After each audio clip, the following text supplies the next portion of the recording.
اعوذ باللہ من الشیطان الرجیم بسم اللہ الرحمن الرحیم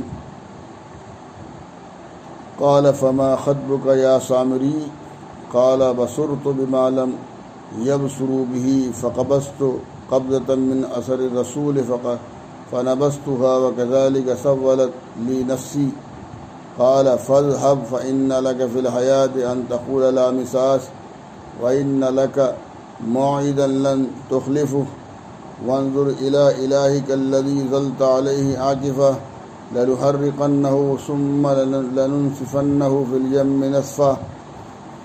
صدق اللہ العظیم۔ موسیٰ علیہ السلام نے پوچھا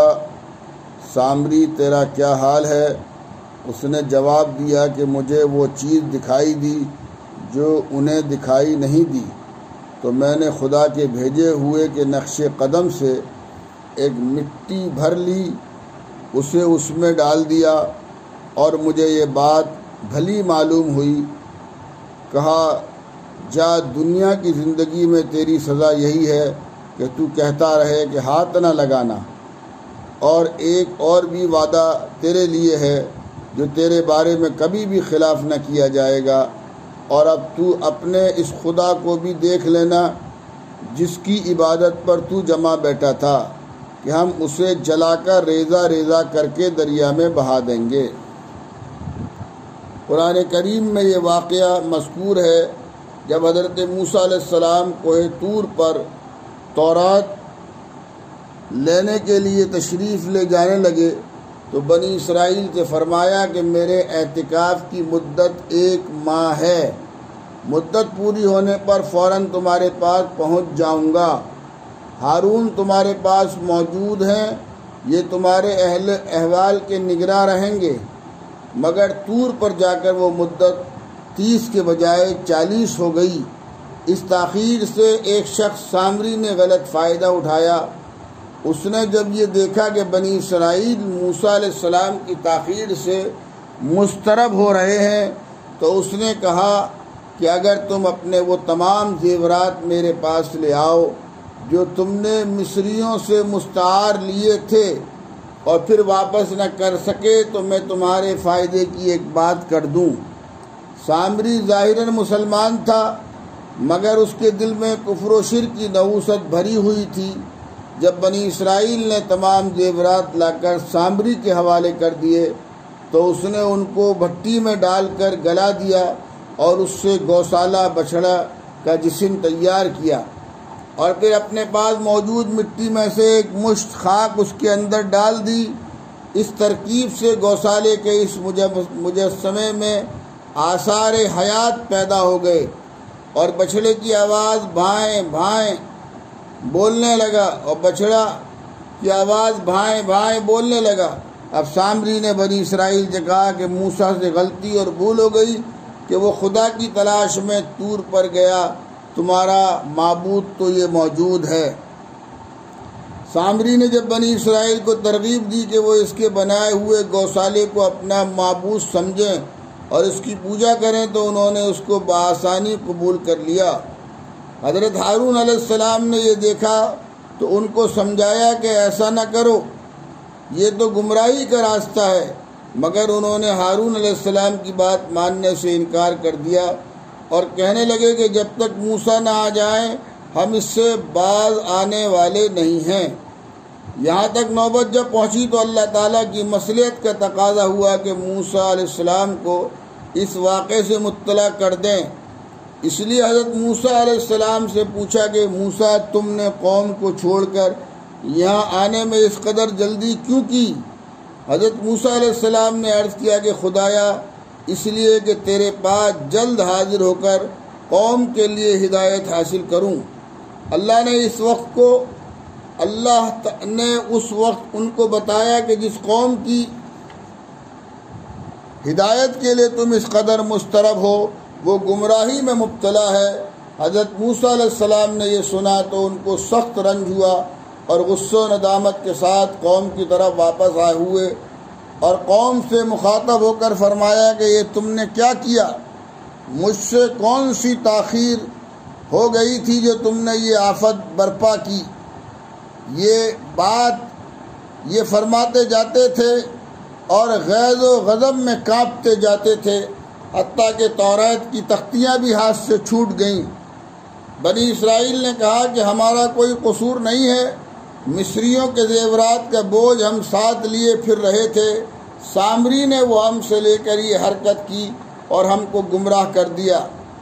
شرک منصب نبوت کے لیے ایک ناقابل برداشت چیز ہے،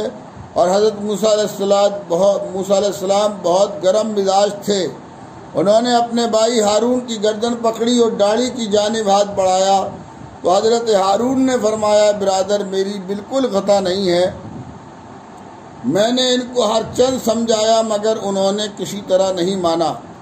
اور کہنے لگے کہ جب تک موسیٰ نہ آ جائے ہم تیری بات سننے والے نہیں، بلکہ انہوں نے مجھ کو کمزور سمجھ کر میرے قتل تک کا ارادہ کر لیا تھا۔ جب میں نے یہ حالت دیکھی تو خیال کیا کہ اب اگر ان سے لڑائی کی جائے تو مجھ پر یہ الزام نہ آ جائے کہ موسیٰ کے بعد قوم میں تفرقہ ڈال دیا، اس لیے میں خاموش رہا اور آپ کا منتظر رہا۔ پھر حضرت موسیٰ علیہ السلام نے سامری کی جانب مخاطب ہو کر فرمایا کہ سامری تو نے یہ کیا حرکت کی؟ سامری نے کہا کہ میں نے ایسی بات دیکھی جو ان اسرائیلیوں میں سے کسی نے نہیں دیکھی،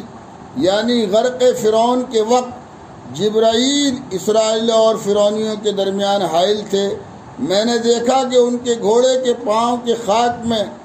اثر حیات پیدا ہو جاتا ہے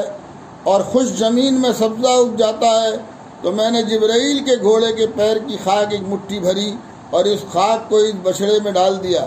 اور اس میں زندگی کے آثار پیدا ہو گئے اور یہ بھائیں بھائیں کرنے لگا۔ موسیٰ علیہ السلام نے کہا کہ اچھا، اب تیرے لیے دنیا میں یہ سزا تجویز کی گئی کہ تو پاگلوں کی طرح مارا پھرے گا، اور جب کوئی انسان تیرے قریب آئے گا تو اس سے بھاگتے ہوئے یہ کہے گا کہ دیکھ مجھ کو ہاتھ مت لگانا، یہ تو دنیاوی عذاب ہے، اور قیامت میں ایسے نافرمانوں اور گمراہوں کے لیے جو عذاب مقرر ہے وہ تیرے لیے وعدہ الہی کی صورت میں پیدا ہونے والا ہے۔ اے سامری، یہ بھی دیکھ لے کہ تو نے جس گوسالے کو معبود بنایا تھا ہم اسے بھی آگ میں ڈال کر خاک کر دیتے ہیں اور خاک کو دریا میں پھینک دیتے ہیں، تاکہ تجھ کو اور تیرے ان بے وقوف مقتدیوں کو معلوم ہو جائے کہ تمہارے معبود کی قدر و قیمت، طاقت و قوت کا یہ حال ہے کہ دوسروں پر عتاب عنایت و کرم تو کیا کرے گا، خود اپنی ذات کو ہلاکت سے نہ بچا سکے گا۔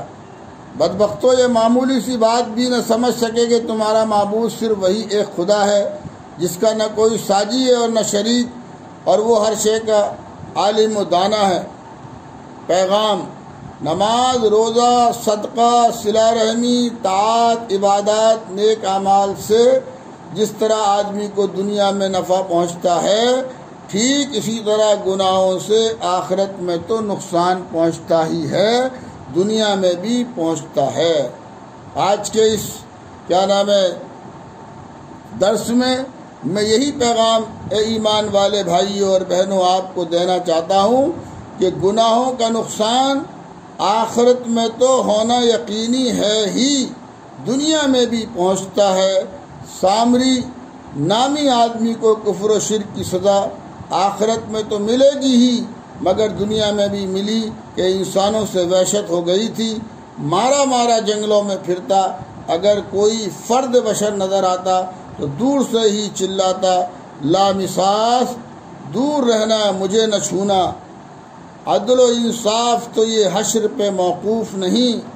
عدل و انصاف تو یہ حشر پہ موقوف نہیں، زندگی خود بھی گناہوں کی سزا دیتی ہے۔ تفسیری کتابوں میں لکھا ہے کہ اگر کوئی اسے چھو دیتا یا کسی کو چھو دے یا وہ کسی کو چھو دیتا تو اسے بخار ہو جاتا تھا۔ زہر تھوڑی مقدار میں ہو یا زیادہ مقدار میں، اس میں سراسر نقصان ہی نقصان ہے۔ اسی طرح گناہ صغیرہ ہوں یا کبیرہ، سراسر نقصان ہی نقصان ہے۔ دعا کیجئے کہ باری تعالیٰ ہر طرح کے گناہوں سے ہماری اور ہمارے اہل و عیال کی اور ہمارے اعزا اقربا کی اور ہمارے دوست اور احباب کی اور عام مسلمانوں کی اللہ تبارک و تعالیٰ حفاظت فرمائے۔ اللہ تعالی ہمارے اور ہمارے اہل و عیال کے دل میں اطاعت اور عبادت کی محبت پیدا فرمائے، اور چھوٹے بڑے تمام گناہوں سے توبہ کرنے اور ان کی نفرت اللہ تعالی ہمارے دلوں میں پیدا فرمائے۔ دنیا کی زندگی چند روزہ ہے، آخرت دائمی اور ہمیشہ باقی رہنے والی ہے۔ جو بیماری شرک کی وجہ سے اللہ تعالیٰ نے سامری کو دی، وہ بیماری اللہ حفاظت فرمائے۔ آج کرونا وائرس کی شکل میں ملک اور دنیا میں نظر آ رہی ہے کہ اس بیماری کے مریض کو جو چھو لیتا ہے تو وہ اس کو بھی وہ بیماری منتقل ہو جاتی ہے، اور سامری کی اس چھونے کی بیماری سے بھی بخار آتا تھا، اور اس کرونا وائرس سے بھی جو ہے وہ نزلہ، زکام، کھانسی اور بخار اور سانس لینے میں تکلیف، اور پھر اگر موت مقدر ہے تو موت کی ہلاکت تک یہ بیماری لے کر جا رہی ہے۔ اللہ تعالی ہمیں تمام چھوٹے بڑے گناہوں سے سچی توبہ اور اس سے نفرت ہمارے دلوں میں پیدا فرمائے، تاکہ اس جیسے عذاب سے ہم اور ساری امت بچ سکیں۔ اللہ تبارک و تعالی ہمیں حسن فکر اور حسن عمل کی توفیق عطا فرمائے۔ وما توفیقی الا باللہ۔